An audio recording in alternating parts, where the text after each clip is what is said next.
Drama serial Kumar की आने वाली किस्में आप देखेंगे कि जब नासिर शेखानी के कहने पर पहुंच जाता है फायज के पास हरीम की और उसके बॉस की तस्वीर लेकर, तो वहां पर फायज तस्वीरें देखने के बाद कहता है कि ये सब कुछ क्या है, तुम मेरा पीछे क्यों नहीं छोड़ देते हो। नासिर तो इस साथ ही नासिर कहता है कि मैं तुम्हारा दोस्त था, शायद तुम ये बात भूल गए हो, मैं तुम्हारा दोस्त हूँ लेकिन ये बात मैं नहीं भूला हूँ, इसी हिसाब से मैं तुम्हें इन सारे दुखों से निकालना चाहता हूँ। ये सुनते साथ ही फायज कहता है कि दुखों में से निकालना चाहते हो या फिर उसमें और डालना चाहते हो, पीछा छोड़ दो इससे पहले कि मैं तुम्हारी जान ले लूं। ये सुनते साथ ही नासिर कहता है कि जान ना लेना, मैं तुम्हें कहता हूं कि तुम उसे हरीम को अपनी जिंदगी से निकाल दो ताकि तुम्हारे नाम के साथ मजीद और कीचड़ ना चिपकाए वो। ये सुनते साथ ही फायज कहता है कि तुम यहाँ से चले जाओ, मैं उसे तलाक के कागजात भिजवा दूंगा और तुम्हें इतला भी दे दूंगा। दूसरी सीन में आप देखेंगे कि उधर जब रेयान बहुत ही ज्यादा बुरी तरह एयरपोर्ट पर फंसा है तो रेयान की बीवी रेयान को मानने से और पहचानने से इनकार कर देती है। ये सब कुछ सुनते साथ ही रेयान कहता है कि ये क्या बकवास कर रही हो तुम, कि तुमने ये जाली कागजात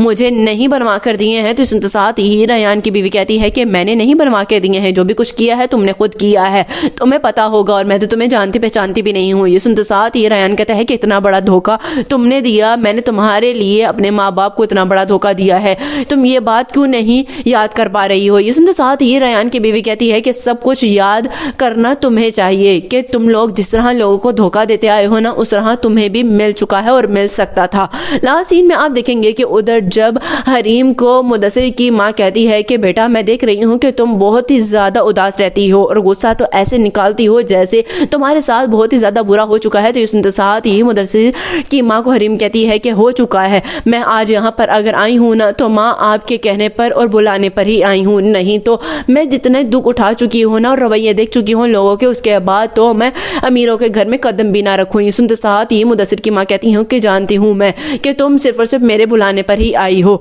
और इसीलिए मैं चाहती हूँ कि तुम अपनी ज़िंदगी में आगे बढ़ जाओ और अपने सारे के सारे दुख मुझे दे दो और सुना दो।